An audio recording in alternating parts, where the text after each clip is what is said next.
Oh,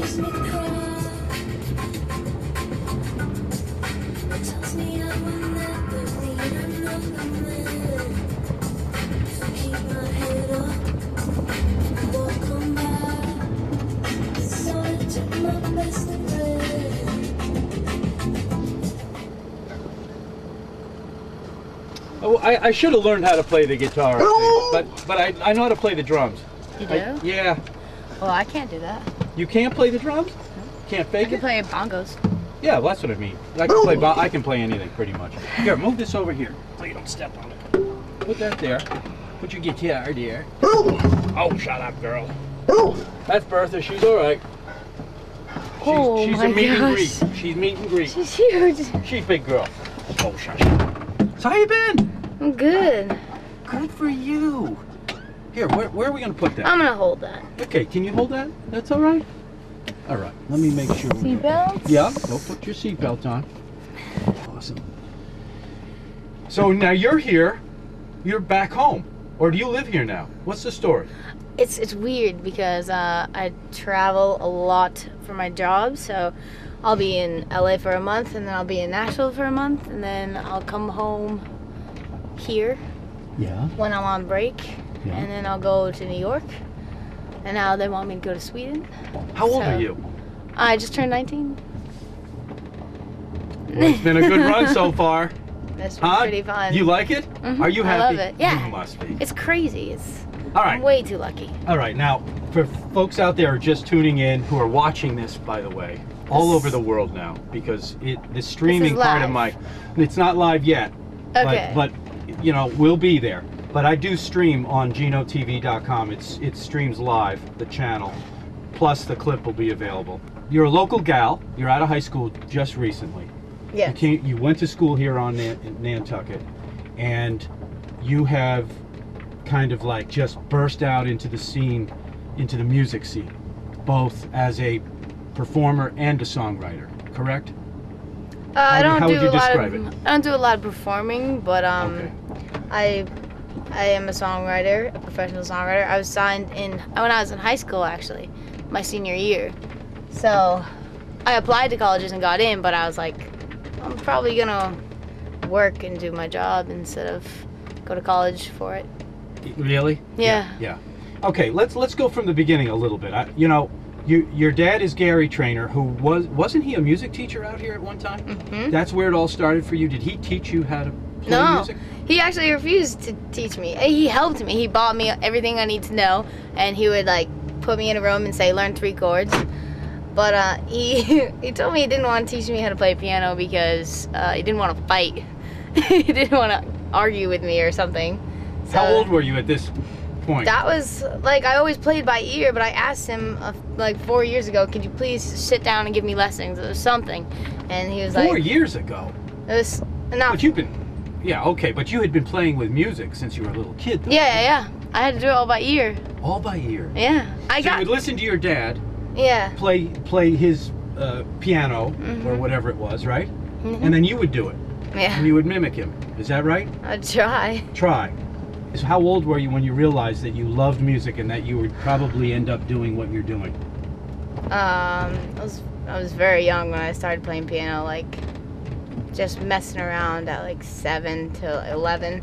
And then at 11, I started writing my own songs. I don't know why. It was like I didn't do covers. I just did my own stuff. And at 13, I got a Mac, and I started recording with GarageBand, and then I was producing. And with then a garage band? Garage band, yeah. Is that a local band?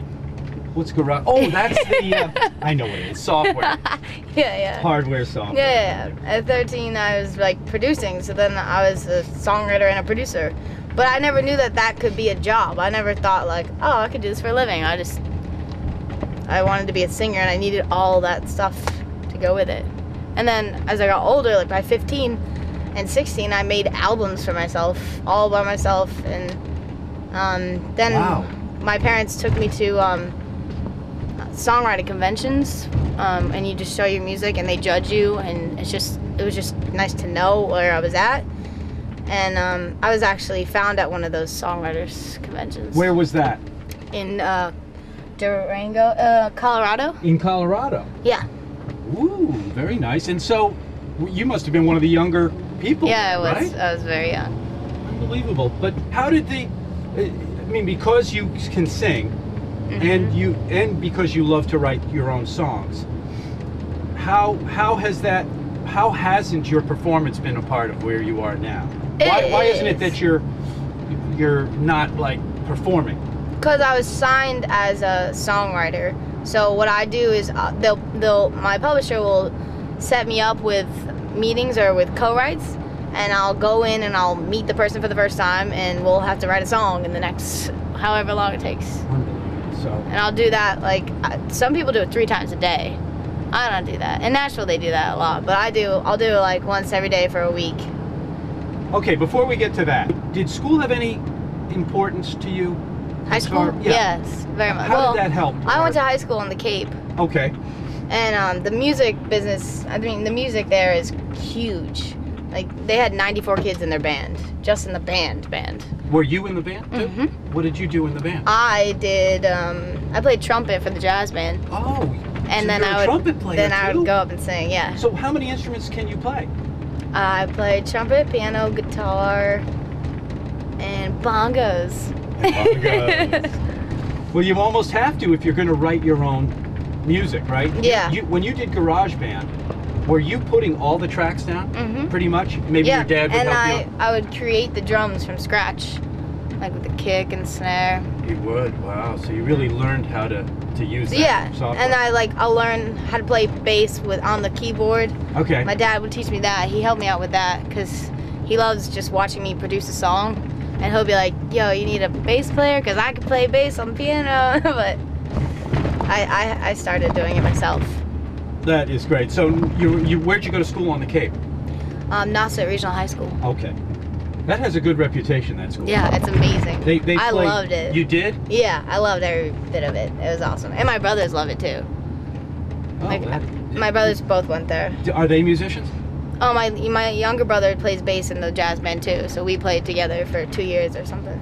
You went out to this place in Durango, just on your parents thought, hey, she's got some talent. Let's see what other people think. Is that right? Yeah. So what was that like when you got there, and was it intimidating? The first year it was terrifying because I told my parents I don't like being judged. I don't want to be judged. And the first year they ate me alive because I was 15 and I had these adorable songs, but they were like, your lyrics don't really work.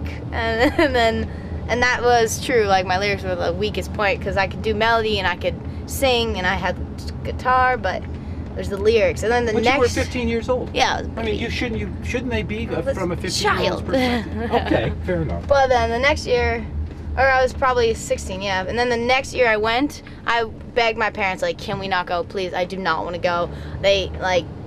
They are so mean, and I don't want to see any of them. And then we went anyways, and that was the year that I got signed. That was the trip that got me signed. So what did you do differently? Okay, I did that first time when they ate you up. Yeah, that kind of got me inspired to come back. How did you change? How would you describe that change? I actually wrote in that year, I wrote a whole album, another one, and I produced it all, and you changed the lyrics, obviously. Yeah. And how would you say they changed? In what way? More mature. Mature themes. Yeah, mature themes.